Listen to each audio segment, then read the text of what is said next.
ভাইয়েরা, আপনাদের সাথে একটা মজার বিষয় শেয়ার করি। বিষয়টা হইলো, আমার বউ খুব অসুস্থ, বিছানা থেকে উঠতে পারে না। তারা ধইরা ধইরা ডাক্তারের কাছে নিয়ে যাইতেছিলাম। তো রাস্তার পাশেই একটা অনেক বড় মার্কেট, খুব সুন্দর সুন্দর কাপড় চোপড় দেখা যায় দূর থেকে। আমার বউ এটা খুব সুন্দর করে দেখছে, দেখে আমারে বলতেছে যে দেখো খুব সুন্দর না ওই জামাটা। আমি বলছি হ্যাঁ খুব সুন্দর। পরে আমি বললাম এটা কি তোমার দরকার, তুমি কিনবা? সে বলতে কিনে দিলে তো ভালোই হয়।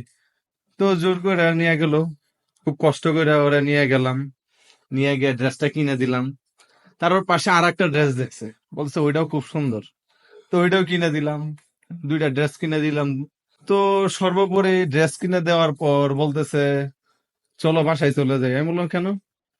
সে বলতেছে আমি এখন সুস্থ, ডাক্তারের কাছে যাওয়া লাগবে না।